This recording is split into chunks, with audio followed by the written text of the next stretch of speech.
तो दोस्तों, कहानी शुरू होती है अंतरिक्ष के सबसे ताकतवर और बेमिसाल जीवों से। ये एलियंस दिखने में विशालकाय थे और इनका शरीर बेहद मजबूत मांसपेशियों से बना था।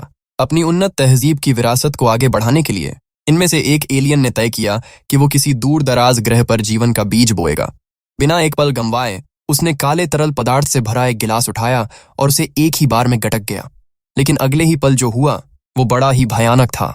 उसका डीएनए टूटने लगा और वो तड़पते हुए जमीन पर गिर गया। धीरे धीरे उसका शरीर फटने लगा, उसका मांस और खून पानी में घुलने लगे, जब तक कि उस ग्रह ने उसे पूरी तरह अपने अंदर नहीं समा लिया। और दोस्तों, बस यहीं से धरती पर जीवन की शुरुआत हुई। सदियां बीत गईं और इंसान तरक्की करते करते एक उन्नत सभ्यता बन गया। अपने क्रिएटर्स यानी बनाने वालों को ढूंढने की चाहत में उन्होंने दिन रात एक कर दिए। उन्होंने एक बहुत बड़ा अंतरिक्ष यान बनाया और पूरी गैलेक्सी के सफर पर निकल पड़े। कई सालों तक क्रायोजेनिक चैम्बर्स में गहरी नींद सोने के बाद आखिरकार वो उन एलियंस के ग्रह पर पहुंच ही गए। लेकिन वहां पहुंचकर जो उन्होंने देखा उसके लिए वो बिल्कुल तैयार नहीं थे। जिस प्रजाति ने उन्हें बनाया था वो पूरी तरह खत्म हो चुकी थी। वहां एक भी एलियन जिंदा नहीं बचा था। तभी उनके एंड्रॉइड डेविड को एक स्टेसिस पॉड के अंदर एक अकेला जिंदा बचा हुआ एलियन मिला। उन्होंने उसे जगा दिया। इतिहास में पहली बार इंसानियत अपने बनाने वाले के सामने खड़ी थी। इस पूरे मिशन का खर्च उठाने वाला वो बूढ़ा शख्स अपनी खुशी रोक नहीं पा रहा था। उसके पास उस एलियन से पूछने के लिए सवालों का ढेर था कि उन्होंने हमें क्यों बनाया, उनकी दुनिया का ये हाल कैसे हुआ।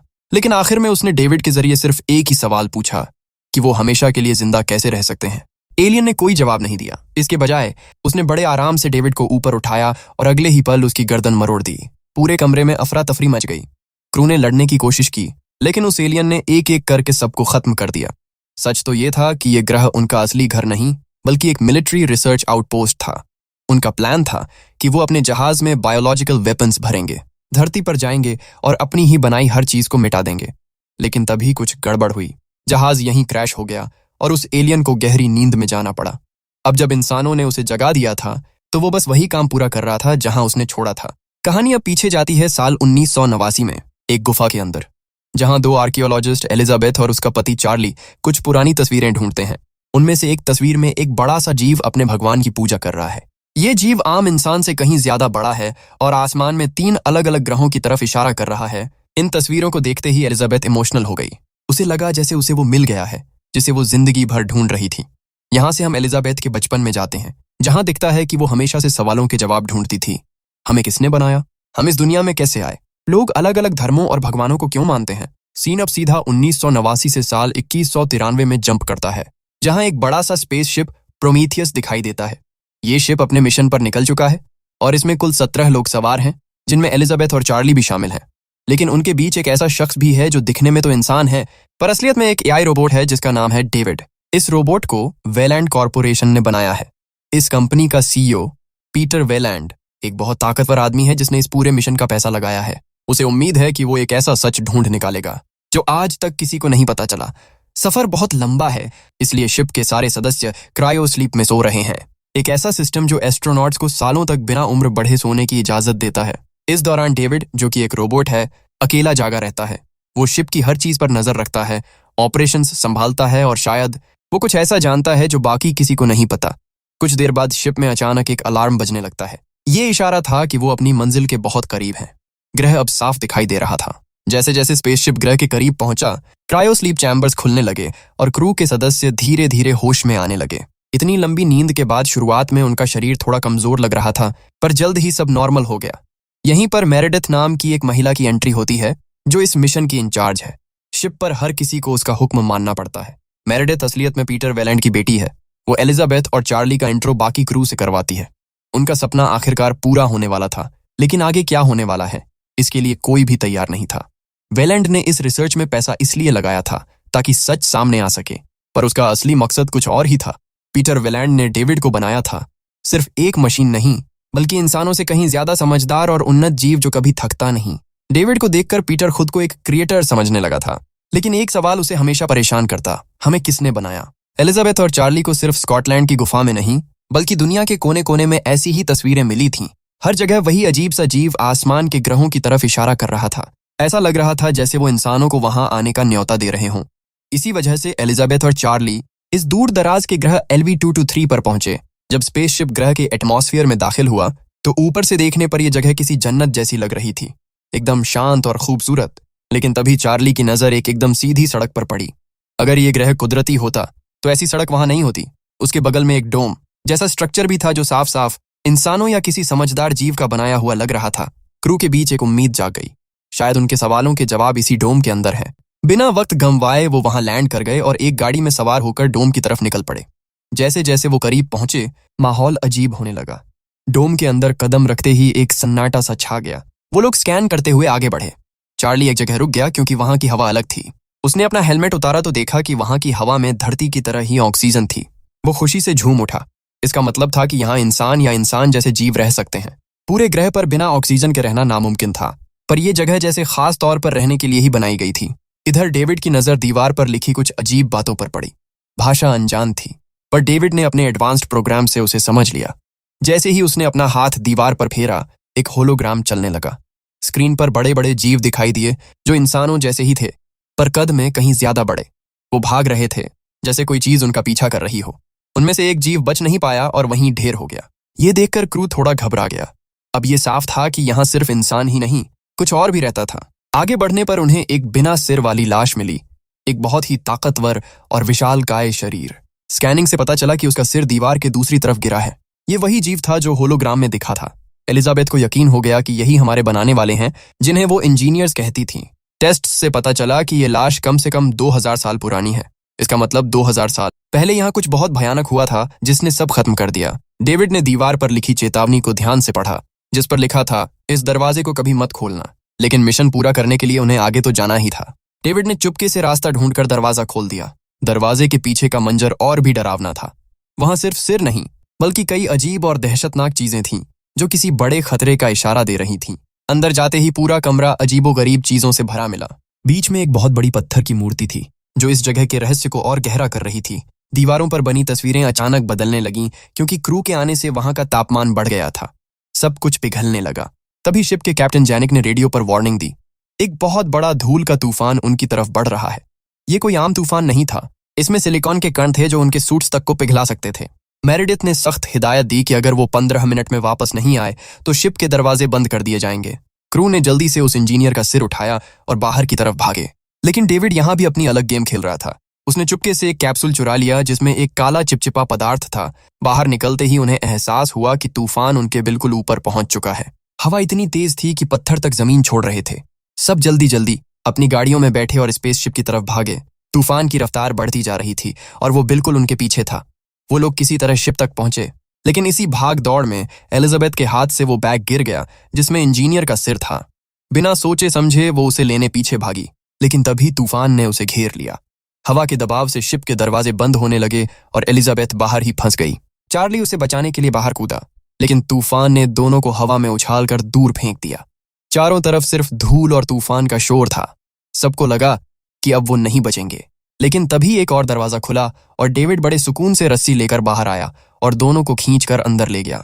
शिप के अंदर साइंटिस्ट्स ने उस इंजीनियर के सिर को होश में लाने की कोशिश की, लेकिन जैसे ही उन्होंने प्रोसेस शुरू किया, वो सिर दबाव झेल नहीं पाया। एक धमाका हुआ और कांच के कंटेनर के अंदर ही उसके चिथड़े उड़ गए।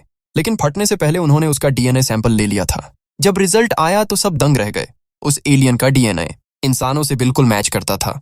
क्या वो सच में हमारे बनाने वाले थे या कोई और गहरा राज था? इधर डेविड अपना ही एक सीक्रेट एक्सपेरिमेंट कर रहा था। उसने उस चुराए हुए काले लिक्विड की एक बूंद चुपके से चार्ली की ड्रिंक में मिला दी। चार्ली ने बिना किसी शक के उसे पी लिया। उस रात चार्ली और एलिजाबेथ एक दूसरे के करीब आए। एलिजाबेथ कभी मां नहीं बन सकती थी, पर वो दोनों एक दूसरे से बहुत प्यार करते थे। अगली सुबह चार्ली की तबीयत बिगड़ने लगी। उसकी आंखें लाल हो रही थीं और शरीर में अजीब बदलाव हो रहे थे, पर उसने ज्यादा ध्यान नहीं दिया और दोबारा डोम की तरफ निकल गया। वहां पहुंचकर उन्हें पता चला कि उनके दो साथी फिफील्ड और मिलबर्न गायब हैं। तभी चार्ली की हालत और ज्यादा खराब हो गई। एलिजाबेथ ने तुरंत वापस शिप पर जाने का फैसला किया, पर जब वो शिप के पास पहुंचे तो वहां उन्हें फिफील्ड और मिलबर्न की लाशें मिलीं। एक लाश को पलटते ही उन्होंने देखा कि उसके मुंह के अंदर एक अजीब सा जीव छुपा था जो अचानक बाहर निकलकर भाग गया। इधर डेविड को डोम के अंदर एक नया हिस्सा मिला जहां बहुत सारे पॉड्स एक लाइन में रखे थे। थोड़ा और आगे बढ़ने पर उसे एक कंट्रोल रूम मिला जहां से पूरा स्ट्रक्चर ऑपरेट होता था। डेविड ने अपने सिस्टम से उसे एक्टिवेट किया तो एक नया होलोग्राम सामने आया। उससे एक बड़ा सच पता चला कि इंजीनियर्स का असली निशाना धरती थी। वो किसी खास वजह से धरती पर जाना चाहते थे, पर तभी कुछ ऐसा हुआ जिसने उन्हें रोक दिया। डेविड ने वहां एक स्लीपिंग चैम्बर ढूंढा जहां एक इंजीनियर अभी भी जिंदा था और गहरी नींद में सोया हुआ था। शिप पर बाकी लोग दहशत में थे क्योंकि कुछ भी समझ नहीं आ रहा था। चार्ली की हालत इतनी बिगड़ गई कि मेरेडिथ ने उसे शिप के अंदर लेने से मना कर दिया। उसे डर था कि यह कोई खतरनाक वायरस है जो सबको मार देगा। चार्ली का शरीर काला पड़ने लगा और वो म्यूटेट होने लगा। जब उसे एहसास हुआ कि वो अब इंसान नहीं रहा तो उसने खुद को जला देने को कहा ताकि बाकी लोग बच सकें। मेरेडिथ ने बिना देर किए उसे आग के हवाले कर दिया और चार्ली जिंदा जल गया। एलिजाबेथ को आइसोलेशन में रखा गया। डेविड ने उसे बताया कि उसके शरीर में कोई वायरस नहीं है, पर वो प्रेग्नेंट है और बच्चा 3 महीने का हो चुका है। एलिजाबेथ सन्न रह गई। उसे पता था कि वो मां नहीं बन सकती और चार्ली के साथ हुए अभी सिर्फ 10 घंटे ही बीते थे। उसके पेट में तेज दर्द होने लगा, जैसे अंदर कुछ बहुत तेजी से बढ़ रहा हो। डेविड ने उसे बेहोश करने का इंजेक्शन दे दिया, पर एलिजाबेथ ने होश में आने का नाटक किया और डॉक्टरों पर हमला करके भाग निकली। वो एक ऑटोमेटेड सर्जरी चैम्बर में पहुंची और मशीन को ऑपरेशन करने का ऑर्डर दिया, लेकिन मशीन ने मना कर दिया क्योंकि वो सिर्फ मर्दों के लिए थी। एलिजाबेथ ने हार नहीं मानी। उसने मैनुअल मोड लगाया और बिना किसी डर के अपना पेट खुद काट कर उस चीज को बाहर निकाल दिया। वो कोई इंसानी बच्चा नहीं, बल्कि एक ऑक्टोपस जैसा अजीब जीव था। उसने तुरंत अपने जख्म पर स्टेपलर चलाया और उस मॉन्स्टर को वहीं लॉक करके भाग गई। कमजोर हालत में वो एक गुप्त कमरे में पहुंची जहां उसे सबसे बड़ा झटका लगा।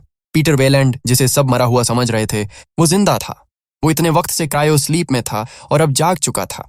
डेविड उसके साथ था और उनका मकसद साफ था, डोम के अंदर उस आखिरी जिंदा बचे इंजीनियर से मिलना। वेलैंड को लग रहा था कि वही इंजीनियर उसे हमेशा के लिए जिंदा रहने का राज बताएगा। इधर कैप्टन जेनिक ने देखा कि फिफील्ड का कैमरा अचानक चालू हो गया है। पता चला कि फिफील्ड शिप के दरवाजे के बाहर खड़ा है। जेनिक ने गेट खुलवाया, लेकिन सामने जो दिखा वो कोई इंसान नहीं, बल्कि एक दरिंदा था। फिफील्ड अब एक विशालकाय मॉन्स्टर बन चुका था। उसका चेहरा किसी जॉम्बी जैसा भयानक हो गया था।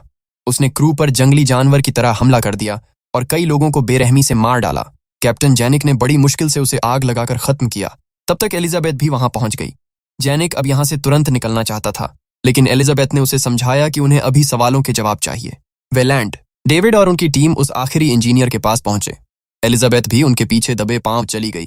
वहां पहुंचकर उसने देखा कि कमरे में रखी चीजें कोई आम सामान नहीं, बल्कि खतरनाक हथियार थे। डेविड ने धीरे से उस इंजीनियर को नींद से जगा दिया। इंजीनियर ने आंखें खोली। वो एकदम शांत लग रहा था। वेलैंड ने आगे बढ़कर गर्व से बताया कि उसने डेविड जैसा एक बेमिसाल जीव बनाया है। उसने अपना मकसद साफ कर दिया, उसे अमर होना था। उसने अपनी पूरी दौलत इसलिए खर्च की ताकि वो इंजीनियर्स की तरह हजारों साल जिंदा रह सके। लेकिन जैसे ही इंजीनियर को यह बात समझ आई, वो गुस्से से पागल हो गया। उसने एक झटके में डेविड का सिर धड़ से अलग कर दिया और वेलैंड को वहीं ढेर कर दिया। पूरे कमरे में मौत का नंगा नाच शुरू हो गया। एलिजाबेथ किसी तरह वहां से जान बचाकर भागी।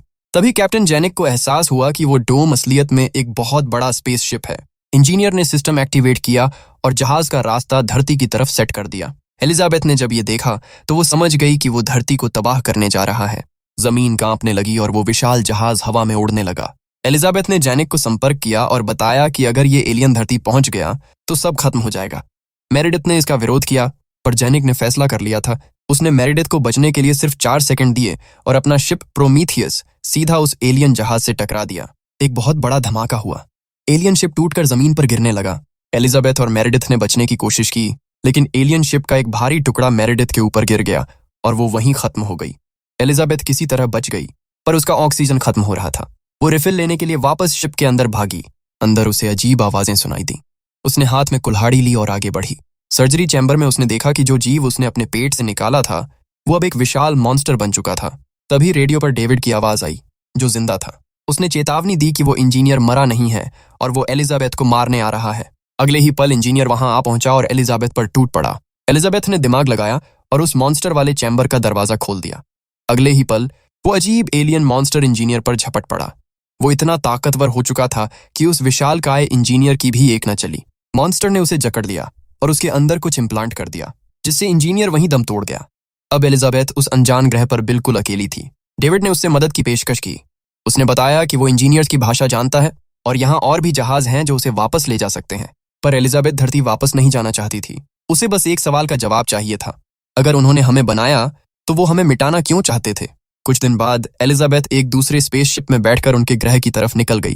कहानी के आखिरी सीन में एक दिल दहला देने वाला मंजर दिखता है। उस मरे हुए इंजीनियर के शरीर को चीरते हुए एक नया एलियन बाहर निकलता है, जो पहले देखे गए किसी भी एलियन से बिल्कुल अलग और कहीं ज्यादा खतरनाक